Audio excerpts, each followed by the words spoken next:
ईश्वर का प्रेम, दया और अनुग्रह आप सबों को प्राप्त हो और ईश्वर का वचन आपके जीवन में परिवर्तन लाए।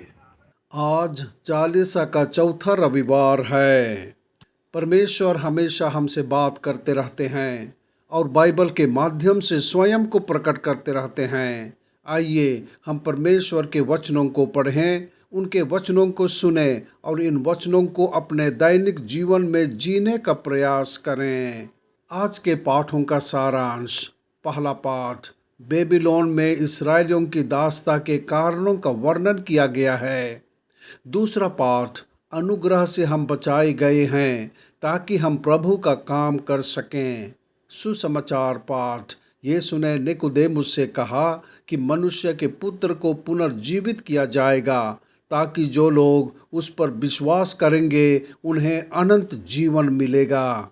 पहला पाठ हमें उन कारणों के बारे में बताता है कि क्यों इस्राएल के लोग बेबीलोन में गुलाम बन गए।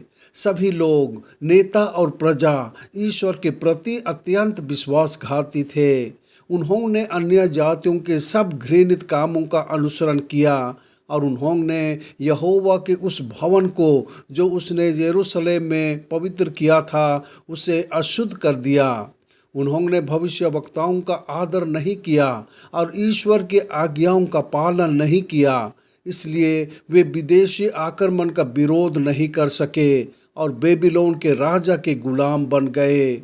ईश्वर के प्रति लोगों की बेवफाई और उसके कानूनों की अवज्ञा उनके राष्ट्रीय पतन के मुख्य कारण थे।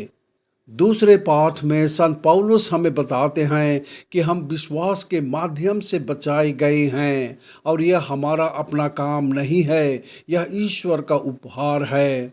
हम उसके साधन हैं जो मसीह यीशु में उन भले कामों के लिए सृजे गए हैं जिन्हें परमेश्वर ने हमें पहले से तैयार किया है।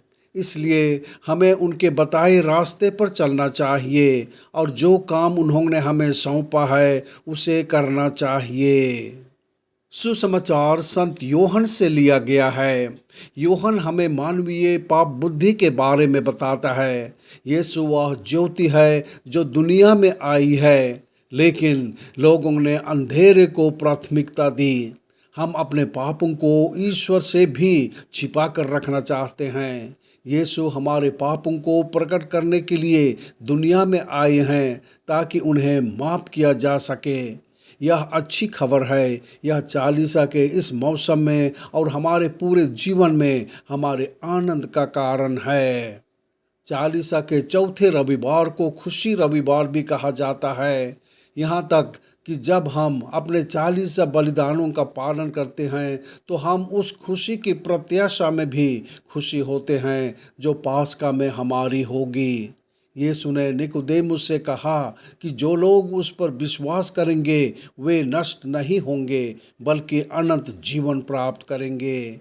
यह हमारी आशा है कि हमारी कमजोरी और पाप पूर्णता के बावजूद हम यीशु ख्रीस्त की शक्ति और कार्य के माध्यम से मुक्ति प्राप्त करेंगे। प्रार्थना। हे प्रभु यीशु ख्रीस्त, आपका प्यार और सच्चाई मेरा जीवन बदल दे। जहाँ मुझ में प्रेम, दया और सहनशीलता की कमी है, वहाँ मुझे अपने दयालु प्रेम को अपनाने और अपने पड़ोसी की भलाई चाहने में मदद करें।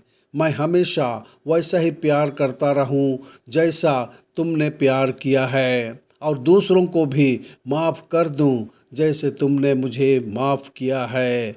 आमीन।